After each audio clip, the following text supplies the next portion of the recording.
Hello and welcome. Tonight, Federal High Court in Abuja grants a bail of 10 million naira each to over 100 end bad governance protesters after some of the children fainted in court. Federal High Court in Lagos orders final forfeiture of $2.04 million and 7 landed properties linked to former CBN Governor Godwin Emefiele.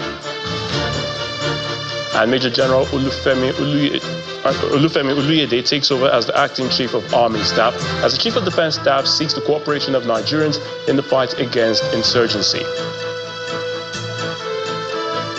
On business news tonight, federal government sets January 28, 2025 as deadline for the commencement of the $5 billion Africa Energy in Abuja. On sports news tonight, Sporting Lisbon manager Ruben Amorim has been named as the new manager of Manchester United, replacing Eric Ten Hag. And from Abuja, the Independent National Electoral Commission (INEC) fixes November 8 for the signing of the Peace Accord by candidates taking part in the Ondo governorship election.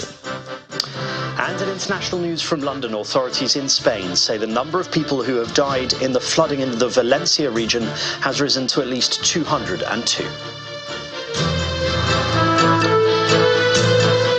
Justice Obiora Igwatu of the Federal High Court Abuja has granted bail to 119 persons accused of taking part in the End Bad Governance protests in the sum of 10 million naira each, with 2 sureties in like sum. Now, the judge further held that one of the sureties must be a level 15 civil servant and the other a parent to the defendants. The protesters were arraigned on a 10-count charge bordering on alleged treason, among others. Our correspondent, Emmanuel reports. Some end bad governance protesters, mostly minors, looking malnourished, at the Federal High Court Abuja for the arraignment on a 10-count charge bordering on treason, intent to destabilize Nigeria, inciting to mutiny by calling on the military to take over government from President Bola Tinubu, among others. One of the protesters collapsed in the courtroom and 4 were hurriedly rushed out as they couldn't stand on their feet. Looking very sickly, they wriggled in pain on the floor of the courtroom. Prosecutors should do their business. Arraigned in 2 batches, the protesters were arrested and detained during the August 1 to 10 nationwide protest in Abuja, Kano, Kaduna, Zaria, Katsina, Gombe, and Jos. They all pleaded not guilty. The trial judge, Justice Obiora Igwatu, granted them bail of 10 million naira each and 2 sureties in like sum. He also held that the sureties are to submit their international passport with the court registrar alongside passport photographs. The sureties are also to swear to an affidavit of means. This young person has been arrested since the 2nd day of August, 2024. Over 3 months. No food. They've been left without clothing, without housing, without proper care. They are looking very malnourished. As you can see the videos that are flying around social media. They were kept at the Kuje Correctional Center and at the IRT, the notorious IRT at Sas Abatua. Now, this is the facility that has held our young children that have been kept by this government over allegations of attempting to overthrow the president. The question now comes to how can a 12, 13, 14-year-old boy who is looking very frail and malnourished attempt to overthrow the president? That is a matter for another day. Counsel to the federal government, however, disagrees that they are all minors. These boys that we brought to the court today, all of them are adults. Most of them are married men. None of them is a minor. Some of them are university graduates. The small kids you are seeing here, they came with some of their parents to come and greet their loved ones. They are not even the real suspects standing trial in this case. These boys were arrested in Kaduna and Zaria. These young boys are trying to destabilize Nigeria using the Russian flags and other countries, calling on the military to remove our president. Is it fair to even remove the state governors that they don't want democracy again. If you don't like democracy, are we forcing you? You go back home and sit. The case has been adjourned to January 24, 2025 for substantive hearing. Emefiele, Channels Television News. Meanwhile, former Vice President Atiku Abubakar has condemned the detention of minors among the 75 suspects who participated in the nationwide protest against hardship. The suspects, mainly between ages 12 and 17, are standing trial for a 10-count charge of terrorism, an attempt to overthrow the government, and alleged mutiny over their participation in the nationwide protest. Mr. Abubakar, in a statement, describes the detention and prosecution of the children as a show of President Bola Tinubu's inhumane treatment of citizens. The former vice president likens the condition of the detainees who were brought to the court by the police to that of prisoners in Nazi concentration camps during the Second World War. The Nigeria police has, however, dismissed claims of prosecuting minors over their alleged involvement in the End Bad Governance protest. Speaking exclusively to Channels Television, the Force Public Relations Officer, Mr. Olumuyiwa Adejobi, says minors are young persons below the age of 7, and some of the protesters who were arraigned in Abuja are 13 years and above. The Force Public Relations Officer also spoke on why social media sensation Vincent Otse, popularly known as Very Dark Man, is being prosecuted by the police. Those that are not criminally liable under the law, those are the people that are young ones below the age of 7. Once you are more than 7, you can be charged to court. The only thing is that you need to follow certain procedures to do that. But none of them is less than 7. I think the youngest should be 13. The fact that you're a 13-year-old doesn't mean you cannot be charged to court. So anybody, even the Children and Young Persons Act, they can still charge you to court because you are 13-year-old. You can go to court. So we have charged them to court for this. On behalf of the federal government of Nigeria, the police has taken the bull by the horn because these are those who actually are leveraged on the End Bad Governance protest. They hijacked the protest and they are so violent. They are the people that are flying the Russian flags and many foreign flags, which of course, is a punishable offense. So they are criminally liable. We have not charged any underage in our own context here to court. For those who have been following trends of engagement with social media influencers and content creators, we have been engaging them for a very long time. And even this department has made more than 3 or 4 statements concerning that to condemn unlawful, unauthorized use of police uniform or accoutrement. Not only the police, you can't use any law enforcement uniform, the military, the police can't use their uniform to act. To the courts now, where the Federal High Court sitting in Lagos has ordered the final forfeiture of the sum of $2.045 million, 7 choice landed properties and share certificates linked to the former governor of the Central Bank of Nigeria, Mr. Godwin Emefiele. Justice Deinde Dikpeolu ordered the permanent forfeiture of the monies and the 2 share certificates of Queensdorf Global Fund Limited Trust after holding that of the former CBN governor or any other interested party did not contest same after the initial interim forfeiture.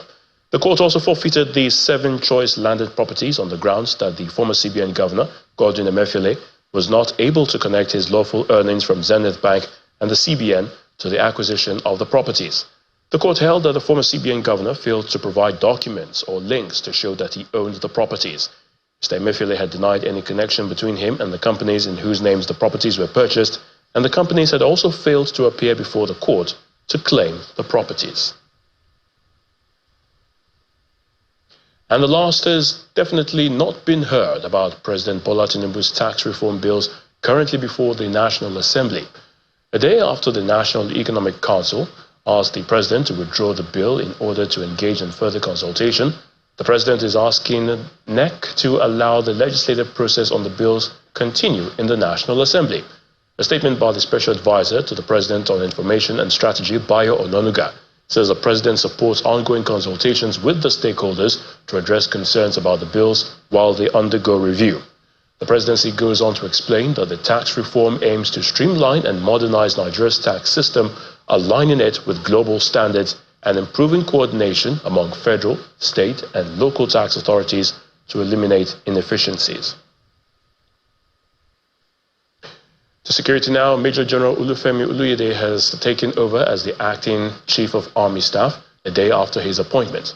Meanwhile, the Chief of Defense Staff, General Christopher Musa, is asking Nigerians to support the military and other security agencies in its efforts to fight against insurgency and all forms of security challenges and restore peace to all parts of the country.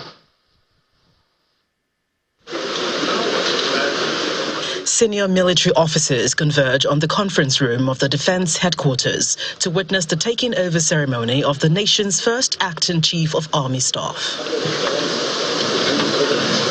The Chief of Defense Staff, General Christopher Musa, leads the acting Chief of Army Staff into the hall to kickstart the event. General Christopher Musa explains the basis for the appointment of an acting Chief of Army Staff. For us as professionals, we are to continue with our task ahead. No gap to be left based on the challenges we have in the country.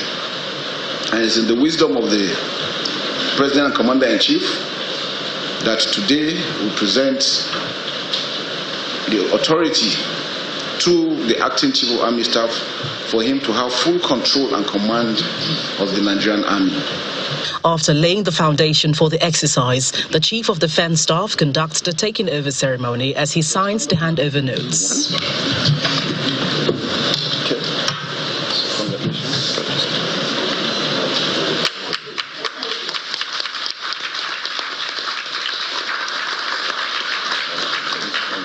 The acting Chief of Army Staff reiterates his commitment to the fight against insecurity and appeals for support. As we journey through this unique period, I request that we all continue to pray for General Lagbaja's speedy recovery and safe return to complete the excellent job he has started. Furthermore, I seek everyone's support and cooperation so that we can succeed together in stemming all forms of insecurity currently being witnessed across the country and return this beautiful country to the land of peace and economic prosperity.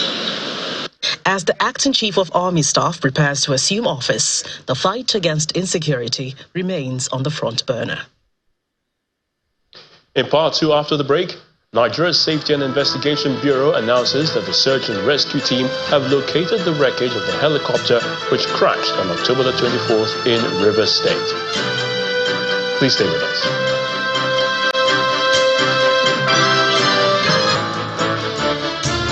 Welcome back. If you just joined us, you're watching the news at 10 on Channels Television, broadcasting live from Lagos. A reminder of our top stories. A federal high court in Abuja grants a bail of 10 million naira each to over 100 end bad governance protesters after some of the children fainted in court. Federal High Court in Lagos orders final forfeiture of $2.04 million and 7 landed properties linked to former CBN Governor Godwin Emefiele. Major General Olufemi Oluyede takes over as the acting Chief of Army Staff as the Chief of Defense Staff seeks the cooperation of Nigerians in the fight against insurgency. And authorities in Spain say the number of people who have died in the Valencia region has risen to over 200.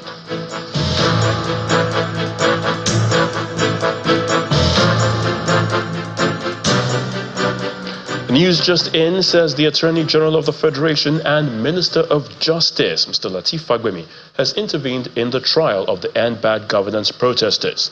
The statement reads in part, quote, "It has just come to my notice that the police have arraigned those arrested in connection with the End Bad Governance violent protest in court for various offences, including treason.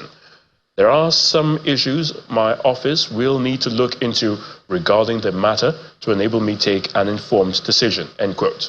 But the Attorney General of the Federation says he is aware that the court has remanded the defendants in detention centres and has adjourned the case till January. The Bauchi State Governor Bala Mohammed has asked boundary managers to develop strategies to address ongoing border disputes and prevent future conflicts. During the sensitization workshop held for boundary managers in Bauchi, the Deputy Governor Awal Jatau, who represented the governor, reaffirmed the state's commitment to amicably resolve boundary issues with neighboring states. Our correspondent Hajara Aliyu reports.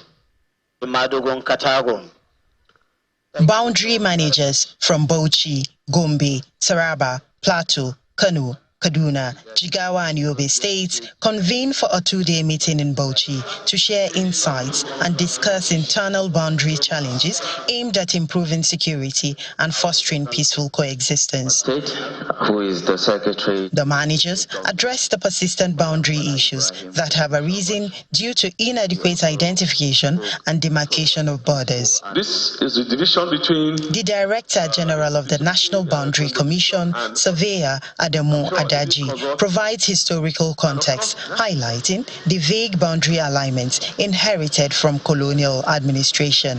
He emphasizes that the Commission is actively working to expedite the resolution of disputes and collaborates with states to define clear boundaries. At this modern age, we feel we should allow, where we have difficulties, we allow the parties to come together and agree on something that we can translate. But where they cannot, federal government must take that initiative and decisive decision to say this is boundary. Representatives from each state contributed to the discussion, calling for swift resolution to pending boundary issues. Let me also remind you here that demarcation exercise, by its very nature, is supposed to be a dynamic exercise which needs to be revised from time to time. As he earlier said, most of these boundaries have disappeared. Things like physical features, seasonal streams, rivers, because of the nature of the environment. Govt was created out of this same state, 1996. There is no single boundary out of the 5 boundaries that has been demarcated. Please put the relevant pillars. Nigeria is becoming dangerous. With the discovery of solid minerals, 1 inch of land will cause deaths. Let us demarcate them now before the discovery of those places. The meeting aims to establish workable solutions for resolving disputes, with the Boundary Commission encouraging communities to cooperate and respect established boundary lines for lasting peace. Hajra Aliyu, Channels Television News. The Nigeria Safety Investigation Bureau, NSIB, says its team has located the wreckage of the helicopter that crashed in Port Harcourt, Rivers State. NSIB Director of Public Affairs and Family Assistance Bimbo Oladeji says the wreckage was identified during recovery dives approximately 0.775 nautical miles from the FPSO Adun. Now, the statement adds that the wreckage was located at a depth of 42 meters and that efforts are currently underway for the recovery of the helicopter's wreckage. NSIB explains that the tail boom of the helicopter has already been successfully retrieved and lifted from the water.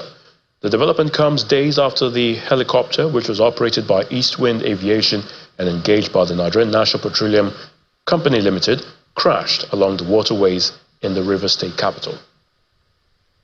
The Oyo State government says it has taken over care of victims of the building collapse at Jegede Olunloyo area of Ibadan as investigations continue into the unfortunate accident that claimed 10 lives. Governor Seyi Makinde, who was represented by his deputy, Mr. Bayo Lawal, noted that the state government commiserates with families who lost their loved ones in the disaster, even as the Ministry of Health takes charge of those receiving treatment in hospitals.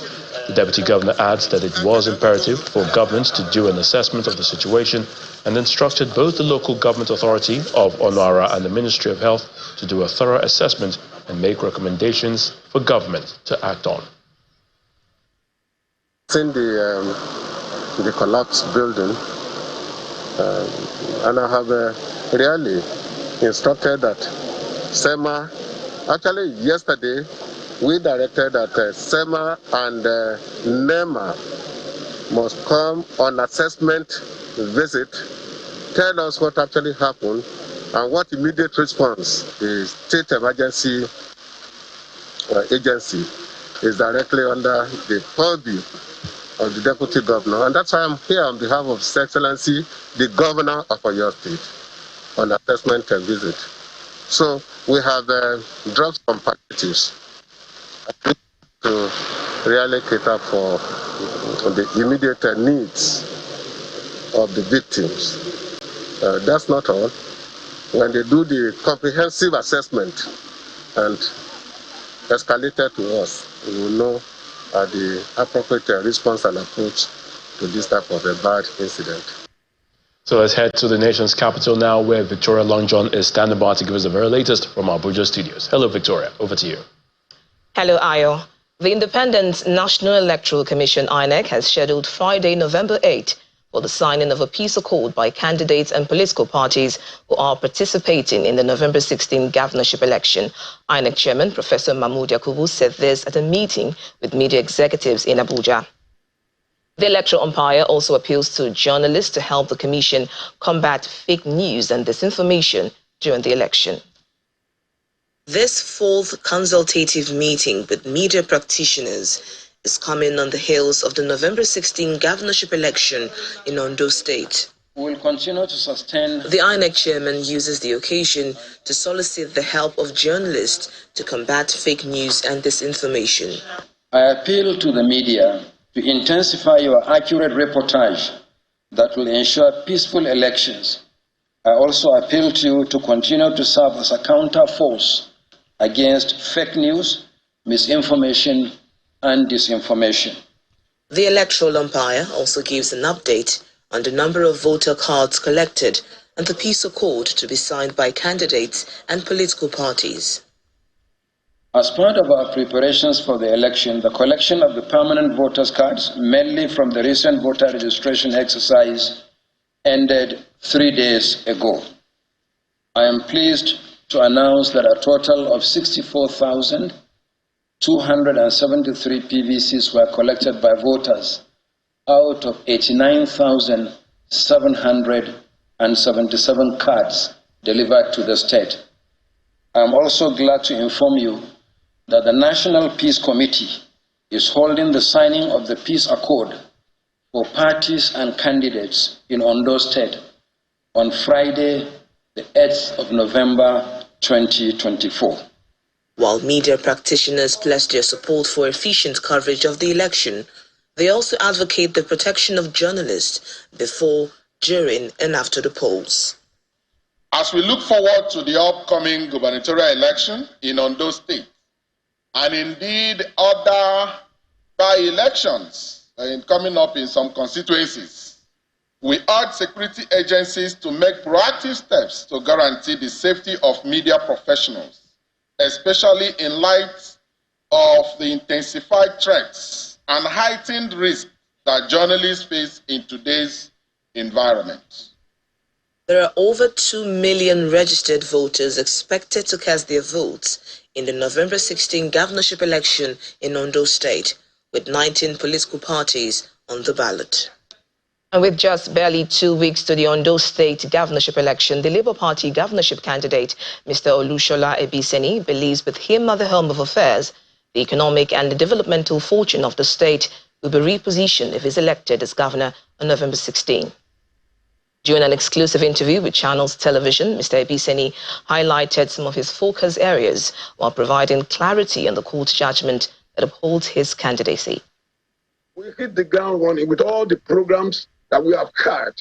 We are only going to improve on what we have done before. For instance, I can tell you that in our administration, education is not only going to be free, it will be free, it will be qualitative, and it will be compulsory. Mark my words. It will be compulsory to the extent that no child of school age will be found on the streets during school hours under our administration. Our mother and child hospitals in the health sector is going to be such that it's going to be in every local government in the state. Yeah, before now we have them in designated centers, Akure, Ondo, Ikare. But now the maternity sector of every general hospitals in the state will be so expanded to accommodate our mother and child dream. I am a lawyer of 38 years. We have gone to court. The court has delivered its judgment. INEC has complied with what you just said yourself, with my name uploaded. I will not begin to waste my time on the things that happened before now. Every political party has its own problem. Of course, Labour Party is the most civilized of them. Ayo Olorunfemi is my brother, is a comrade within the Labour Party family. So I will not come here to say anything against him. But we had our issues. We went to court in a civilized manner. The court has given its own his judgment, which is binding on us, and INEC has complied. Now, still ahead on the news at 10, dignitaries pay glowing tributes to the late leader of Ohaneze Ndibo, Mr. Emmanuel Iwuanyanwu, as is laid to rest in his hometown, Ata in Imo State. Plus, the federal government sets January 28, 2025 as deadline for the commencement of the $5 billion Africa Energy Bank in Abuja. That's some business news. To join us again. Welcome back to the news at 10. The governor of Kaduna State, Mr. Uba Sani, has tasked the newly elected local government chairman in the state to be prudent and accountable in handling public finances under their control. The governor gave the advice at the swearing-in of the chairman at the Executive Council chamber of the Government House in Kaduna. He enjoined them to be transparent, fair and just in the administration of their respective local governments, while urging the people to hold their leaders accountable. The Executive Council chamber of Sir Kashim Ibrahim Government House is filled to capacity as the 23 newly elected local government chairmen take their oath of office.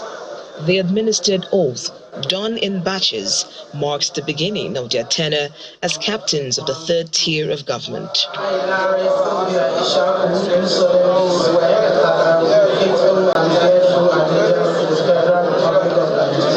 The swearing-in was supervised by Governor Uba Sani in presence of his deputy, Dr. Hadiza Balarabe, the Speaker of the House of Representatives, Tajuddin Abbas, the Minister of Environment, Balarabe Abbas, Speaker of Kaduna State House of Assembly, Dahiru Liman, and other top government officials. I urge you to take seriously. When it was time to speak, Governor Sani tells them they have come at a critical time when the people are expecting a lot from the government.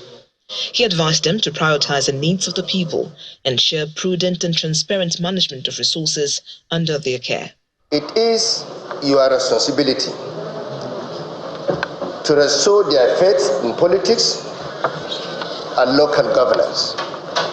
Ensure that the dividends of democracy are equitably distributed without prejudice to political affiliation, gender, religious belief, or ethnic background. He reminds the council bosses of their autonomy and tasks people to always hold them accountable. To the people of Kaduna State, I urge you to hold your leaders accountable. Demand transparency, participate in the budgeting processes, and insist on quality service delivery. Your engagement is crucial to ensuring transparency, accountability, and quality service delivery in local governments. This advice is also corroborated by the Speaker of the House of Representatives. There would be autonomy given to the local governments. No chairman, no councillor has any excuse. The dividends of democracy that our people at the grassroots have been looking forward to. The time has come where the local government would be on the driver's seat. We expect them to deliver, ensure that all their constitutional responsibilities are discharged to the fullest. For the local government chairman, they are not unmindful of the enormous task ahead of them. We're going to improve on the infrastructure development put in place by our able leader, Governor Senator Uba Sani, inshallah. And local governments are going to witness transformational change. We will work diligently and transparently towards the progress of Kaduna State at large. It is expected that these newly elected local government chairmen will hit the ground running, prioritize their programs, and initiate projects that will impact positively on the lives of their people.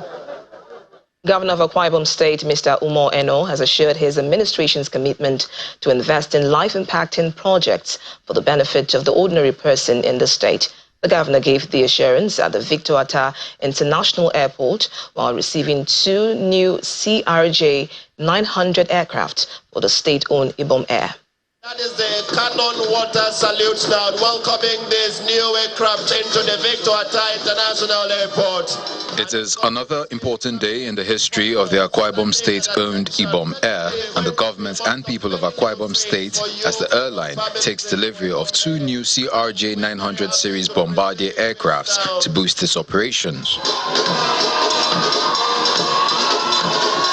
Thousands of enthusiastic citizens dressed in beautiful colors converged on the Victor Atta International Airport to witness the official reception of the 2 new aircrafts.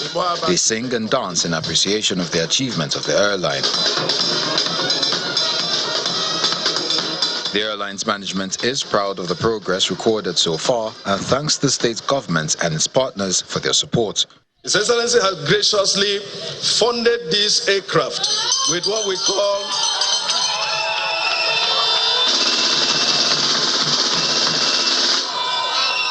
shareholders loan, deploying public fund to create wealth, to create asset in a way that they return, the money will come back to the coffers of government for use in other developmental areas. The new terminal is going to open for business in December, but limited flight operations.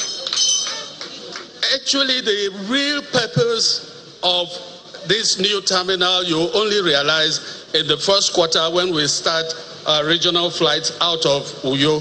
Continue to celebrate. Governor Umo Eno pays glowing tributes to his predecessors in office for initiating and following through the establishment of the airport and the airline. He assures that his administration will continue to support the airline and other laudable projects which will impact on the lives of the people. When we came into office, we promised to continue with what our past leaders have done, particularly the past administration of the Kinudom Gabriel Emmanuel. We urge you that from 2025, we must now begin to receive profits from the operations of Ibom Air. In the name of God the Father, the Son, and the Holy Spirit. Ibom Air is the only state-owned airline currently operating in the country, and the governor says the airline will continue to receive all the necessary support. And that's it from Abuja. It's back to you, Ayo, for the rest of the news at 10. Thank you so much, Victoria. The President General of Apex Igbo Socio-Cultural Group, Ohaneze Igbo, the late Chief Emmanuel Iwuanyanwu, has been laid to rest in his country home in Atta Community, Ikeduru local government area of Imo State. The event was attended by dignitaries including the representative of the President, the Senate President, governors of Imo, Abia and Enugu States, as well as notable dignitaries from the Southeast and beyond. The late Emmanuel Iwuanyanwu was described as a symbol of unity, a bridge builder, patriot and a selfless leader who touched many lives and contributed immensely to the growth of the Igbos and the Southeast. Our correspondent, Itokwe Kute, reports. The body of late Emmanuel Iwuanyanwu is wheeled into the Cathedral Church of St. Matthew in Atta Community, Ikeduru local government area of Imo State. Dignitaries, including the Secretary to the Government of the Federation, George Akume, who is representing President Bola Tinubu, indigenes of Imo State, religious and traditional leaders, friends and associates within and outside the Southeast are present to witness this event which signals the final journey of the late Igbo leader.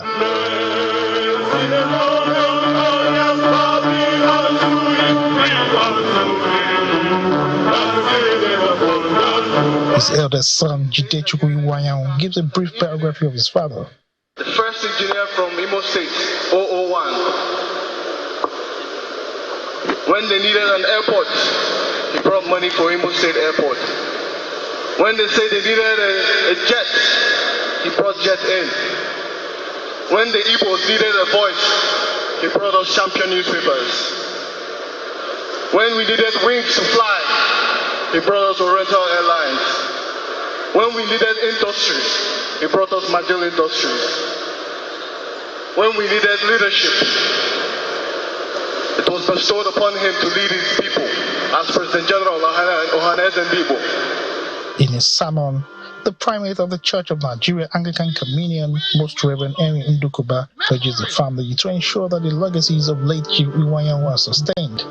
Please, the way you will honor the memory of Sir Iwuanyanwu is to remain a united family with the focus and legacies he has left.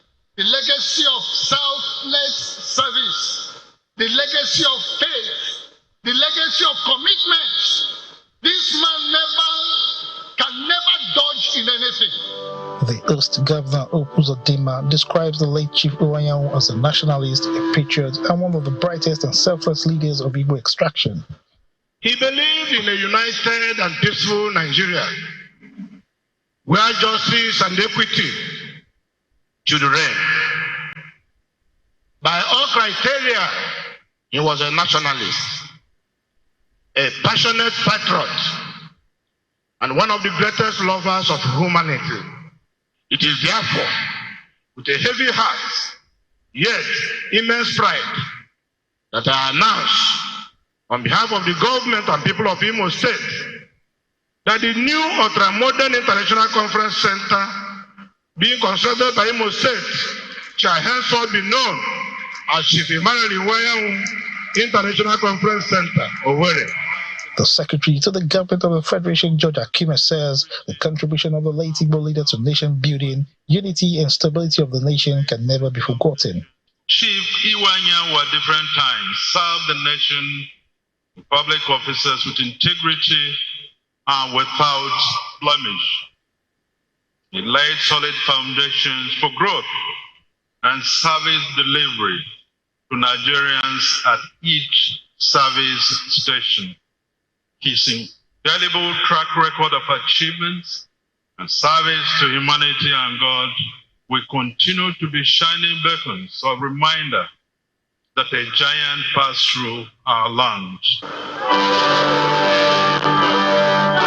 The final rites for the late Emmanuel Iwuanyanwu brought together dignitaries and leaders who gathered not only to mourn his passing, but also to celebrate his impactful life.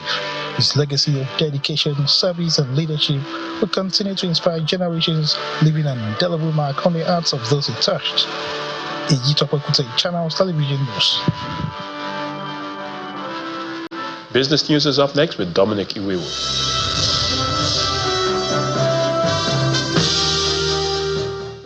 Thank you, AY. Welcome to Business News.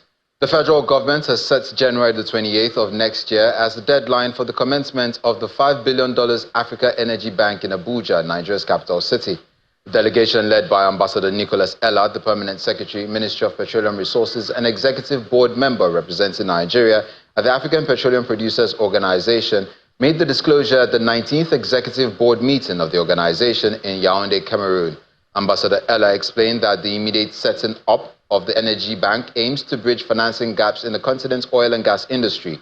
Nigeria was declared the winner of the hosting rights for the establishment of the African Energy Bank headquarters in July this year, after it competed with Ghana, Algeria, South Africa, and the Benin Republic. Outside our shores in the United States, job creation in October slowed to its weakest pace since late 2020 as the impact of the storms in Southeast and significant labor strike dented the employment picture.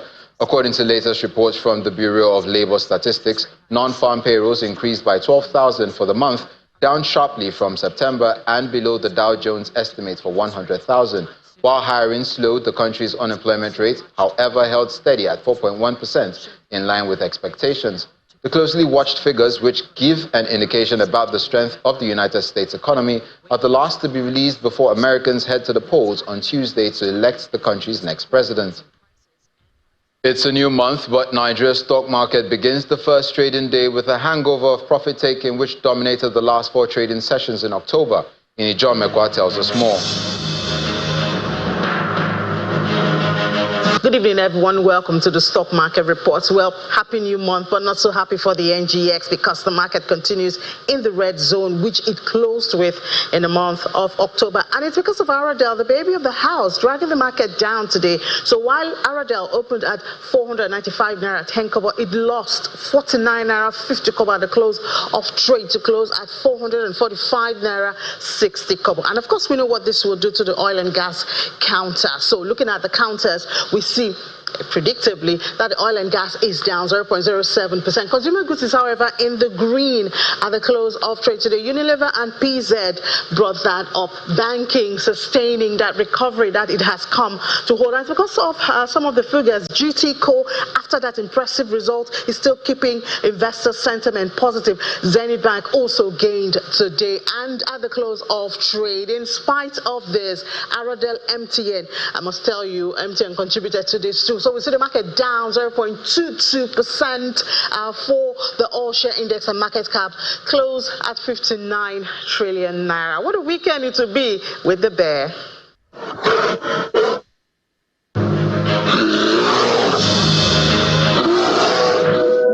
And that's it on business news. Back to Ayotunde for the rest of the news at 10. Many thanks, Dominic. Here's Sami Puzu with our international news and around the world in 5. Good evening and welcome to the channel's studios here in London with your international news around the world in 5. Authorities in Spain say the number of people who have died in the Valencia region has risen to at least 202. Authorities say that number could rise much higher due to the extensive nature of the damage. The cleanup operation has begun with hundreds of military personnel and volunteers joining the effort. Anger is increasing, with many complaining that the flood warnings came too late. Before and after satellite images show the scale of the disaster in Valencia. A red weather warning was in place in Huelva earlier, with rainfall estimated to continue with great intensity. Kamala Harris and Donald Trump are both going to be campaigning in the key swing state of Wisconsin with 4 days left to go. The focus has shifted to the Midwest, with both Republican VP pick J.D. Vance and his Democratic counterpart Tim Walz to appear in Michigan. Ms. Harris and Donald Trump held late-night campaign events on Thursday in the vital southwestern states of Nevada and Arizona. More than 65 million people have already cast their vote, beating the earlier voter turnout record set in 2020. And he said, she's a very low IQ individual. She's dumb as a rock, and you can't have that. You can't have that. We love our country too much. You can't have it. We just went through 4 years of it. You can't have any more. A country can only take so much. I have lived the promise of America. And today, I see the promise of America in everyone here tonight. Everyone here tonight. French authorities say a drug trafficking-related shooting in the western French city of Poitiers escalated into a brawl, potentially involving up to 600 people. 5 people were seriously injured in a drive-by shooting at a restaurant in the city, including a 15-year-old boy who was left in a critical condition after being shot in the head. Interior Minister Bruno Retailleau described the incident as an alarming sign of drug-related violence escalating in the country. It follows a shooting in the northwestern city of Rennes last week, which killed a 5-year-old boy. Voters in Botswana have rejected the country's long-serving governing party in a result that marks a political earthquake in the diamond-rich South African nation. The party had got it wrong big time, Maisi told a press conference. The Botswana Democratic Party, in power since independence in 1966, has won only 4 parliamentary seats as of Friday morning. It will be replaced by the Umbrella for the Democratic Change. Despite overseeing a dramatic change in Botswana, recent poor economic growth and high unemployment dented the BDP's popularity. Kenya's new deputy president, Kithure Kindiki, has been sworn in after a court lifted orders barring his inauguration following weeks of legal challenges by his predecessor, who was impeached by Parliament last month. Kenya's High Court had put Kindiki's inauguration on hold after Gachagua and his supporters filed over 30 court challenges to prevent his dismissal and replacement. But the stay order was lifted on Thursday, with judges saying the deputy president position should not remain vacant according to the country's constitution. Speaking after Kindiki's swearing in, William Ruto told his new deputy to serve the people of Kenya equally. Mr. Kindiki was a leading contender to be Ruto's running mate during the 2022 election and was appointed Interior Minister shortly after the president took office in September that year. And ghosts, skeletons, witches and cats have flooded the streets of downtown Manhattan in the 51st annual Village Halloween Parade. Organisers chose Meow as a theme of the 2024 parade, calling on cat ladies of every persuasion to don your finest tails and whiskers and join the ball.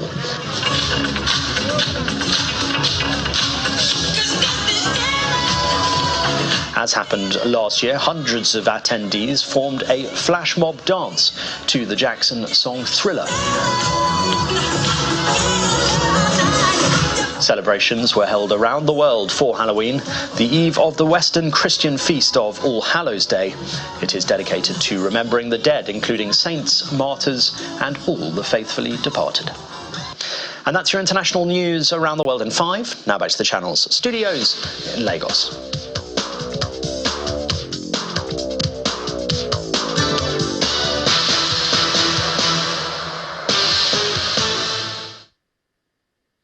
Many thanks indeed, Simon, and welcome to Sports News. Super Falcons forward Gift Monday says it will be exciting to see more home-based players in the squad as the 9-time African champions are hoping to reclaim the Women's Africa Cup of Nations title holding in Morocco next year. Monday, Wu plays in Spanish Liga club Tenerife and was one of the 6 foreign-based players who was invited for the team's recent friendly. Says they can be unbeaten with a blend of home and foreign-based players.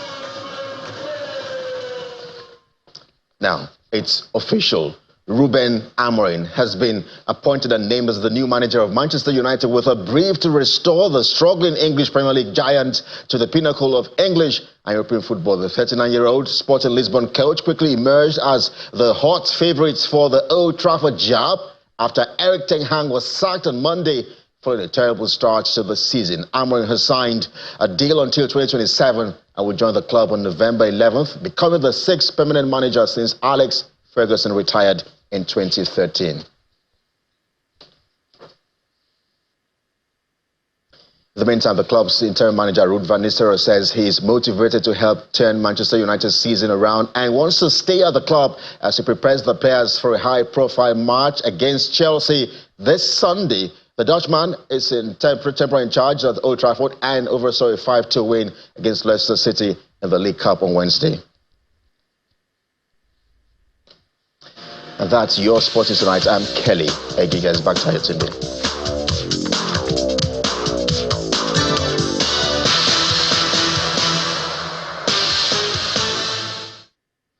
And the main news again.